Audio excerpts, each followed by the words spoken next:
Yes, people, how's it going? Welcome back to Lily White Lane. Hope you're doing good, hope you're keeping safe and well. And in the words of Alan Partridge, hope you're having a really good Thursday, wherever you are in the world and whatever you are planning to get up to today. On today's show, I'm going to be bringing to you guys your latest and your greatest Tottenham Hotspur transfer rumours, reports and updates that have come out in the last 24 hours in the summer transfer window.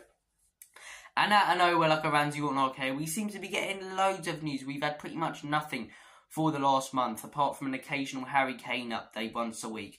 Loads of news coming out in the last 24 hours. We had the news about Van den Ven, which I reported last night, that Spurs are very close to getting that deal done, that talks are entering the final stage, so I'm buzzing for that, and hopefully we bring him in. I'll talk a little bit about Van den Ven later in this video, but I want to talk about another player Spurs are being heavily linked with and now are in talks with. This is being reported by Fabrizio Romano late last night in that Tottenham are in talks to sign Rosario striker and young Argentinian wonder kid Alejo Véliz. Alejo Véliz could be on his way to N17. AC Milan and Nottingham Forest also hold interest in the young Argentinian striker. Big news. And look, I am all for it. I'm all for Spurs going in for the youth. I'm all for Spurs trying to develop these young strikers into potential Kane replacements down the line. But look, there's not a chance if we bring this guy in, he goes straight into that first team. Unless we bring him on as a sub and he, scores a hat-trick or something stupid like that. I personally would spend that Harry Kane money if he does go on a replacement. I think Kane should go with a year left on his contract. I think it's too much of a risk keeping him with a year left and, not signing a new contract. But if we do bring this guy in, I can't see him starting games. I think Richarlison will be starting games if Harry Kane does go. And I think Richarlison will be really the replacement for Harry Kane in that number 9 position. Personally, I don't think he should be. I think we should invest that Harry Kane money, 1, in a replacement for Harry Kane, and 2, a top-tier centre-back to go with Van den Ven and Romero. But it looks like if Harry Kane does go, Richarlison's going to be the man who's going to have to step up, and hopefully he does. Hopefully he does. I don't have an agenda against the guy. I want him to do well. I just don't think he's good enough. 3 goals last season when we spent, 50 to 60 million on the guy. It's not good enough. It's not good enough for that sort of money. But then again, what are Everton going to do? Not turn that money down. It's our own fault for splashing that stupid amount of cash on a player like him who isn't at that level. We could have spent that money on a top-tier centre-back. Someone even like a Laporte, maybe. We could have got close to getting for that sort of money. But look, looking back in hindsight, you can see that we didn't know at the time. We thought Richarlison would score more than 3 goals all season. And if Harry Kane goes, hopefully he will this season. But I think if we bring in Véliz, he'll be a backup to Richarlison. If Harry Kane does go, I think Richarlison will be our starting number 9. I think Véliz will be the backup. And I'm for that. I am for that. I'm for Véliz being a backup. I'm not fully for Richarlison replacing Harry Kane. I really don't know about that. But I like the sort of young players we're being linked with. Spurs were being linked with Gift Orban. Now we're hearing we're in talks to sign Véliz. I like this approach from Tottenham Hotspur. I like the approach from Spurs where we're looking at young players, because we haven't done it since the Pochettino era. And Van den Ven, in my opinion, what an exciting young player he could be for the football club. And yeah, I'm all for bringing in these youngsters. And look, if Harry Kane does stay, I think the best option, in all honesty, is to loan Véliz out to Nottingham Forest. I think that's perfect. I think the stars are lying for that to happen if Harry Kane stays. If Harry Kane stays, I'd say still get the deal over the line. Have Harry Kane obviously as your main striker, Richarlison as your backup, and then loan Véliz out to Nottingham Forest because they want him anyway. They get him for a year. He gets Premier League experience, comes back to us with Premier League experience as well, where we can judge if he's good enough for the league. And Nottingham Forest have got their man.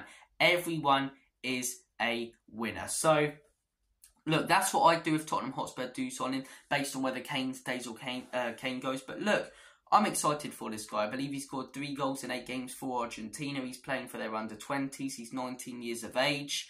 There's not too much information about him, as I say, because he does play, outside of Europe. So there's not too much information on the lad. But the information that there is, it's all positive. It's all positive on this guy. He seems a very exciting youngster. Personally, I'd go with Gift Orban if we were to sign one of these youngsters. So I understand he'd be more expensive. Alejo Véliz looks to be an 11.7 million deal. I understand Gift Orban will probably be 25 to 30 million, but I think that money will be better invested because I think that guy's slightly more proven in Europe as well. Not as proven, obviously, as other players because he's playing in the Belgian league, but I do think he's slightly more proven. But look, how do you know someone's not going to succeed until you give them a chance. It's the same with Ange Postecoglou. How do you know Ange Postecoglou is not going to succeed at Spurs until you give him a chance? And I'm willing to give this guy a chance based on his good stats. But if we just bring in Véliz and Richarlison's our main striker, that's what probably will happen. I'm not too happy with that. It's not the fact we're signing Véliz, it's the fact Richarlison will be our starting striker. But look, I'm open to signing this guy. You know, 15 goals in this season, just gone, as I say. 3 for Argentina, scoring some crucial goals there. Very, very positive stats. And yeah, very positive stats in Europe as well against exciting young players as well. So I'm open to signing the guy. 11.7 million. Kane stays. Loan him out of Forest. Like I say, it works perfectly. Forest want him. They get him for a year. Hopefully he can keep them, stay up for them, you know. And then they get him for a year. He gets Premier League experience, comes back to us where we can judge if he's good enough for the league and good enough for Spurs. So look, I'm all for that deal. Guys, comment down your thoughts below on the talks we're going. And speaking of talks, Fabrizio Romano, massive bomber coming out last night. Huge news, Van den Ven talks entering final stage. I was absolutely buzzing. I got a little bit worried this morning when Romano said there's still a few things that need to be, you know, sorted out. Daniel Levy's going to try and agree the final fee and stuff. And I looked at that, I was like, oh man. But you got to trust in what Romano says. I don't trust a lot of these ITKs. Hence the fact there was some news about Thfc this morning, but it's coming from some tier 5 nonsense source. So I'm not going to report that until it comes out from a Romano, from a Damasio, from an Alistair Gold, someone who's a trustworthy source, in my opinion. Because I don't like to report that absolute nonsense to you guys. I don't mind get a few clicks, but that's not what I'm about. That's not what I'm about. I like to report to you guys the latest and breaking news that is true and that I know is true. And Romano's confirmation of this was quite good. You know, he came out and said there's a few things that still need to be agreed. A lot of Spurs accounts were commenting. I can't remember the exact one he replied to, but a lot of Spurs fans, you know, were commenting this will take ages, this will take a long time. And Romano replied to them, no, it's...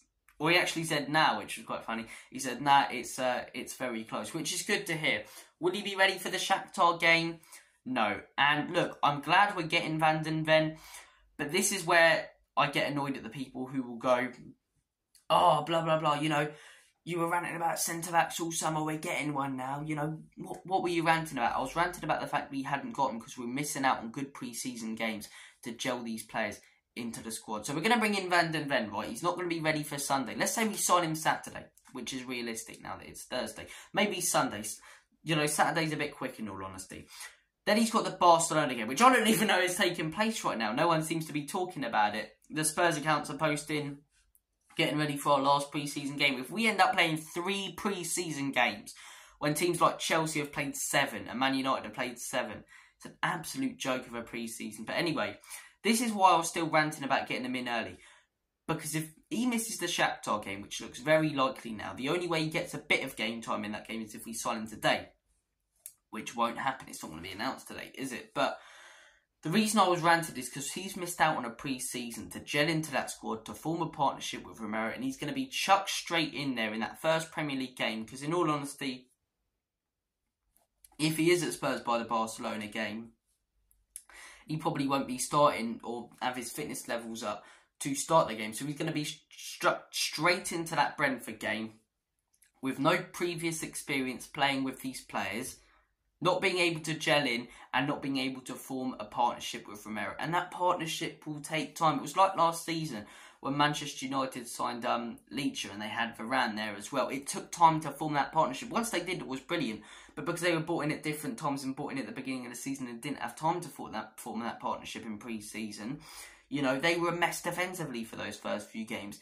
And that's what I can see Tottenham Hotspur being. Don't get me wrong, I think we'll pick up because we've signed a guy who's a quality all-round player. He's young, he's exciting, he's 6'4", and he's super quick. But, you know, why have we stalled so long? If we brought him in 3 weeks ago, I know our pre-season's been crap, but at least he would have had a few weeks to train with the guys, 2 games to, you know, see what it's like in a game with the guys. He's just going to be chucked straight into the Brentford game, first game of the season, with no previous experience playing with these players. And that's what I'm annoyed about. That's what I'm annoyed about. I know a lot of people will be going, oh, you know, what was the point in ranting? We're getting it over the line now anyway. That was the point in ranting. The fact he's missed out on a pre-season to gel into the squad, to form a partnership with other centre-backs and other players. And that might cost us at the beginning of the season. And then people go, oh, it's only a few games. But what if we miss out on something like top 4?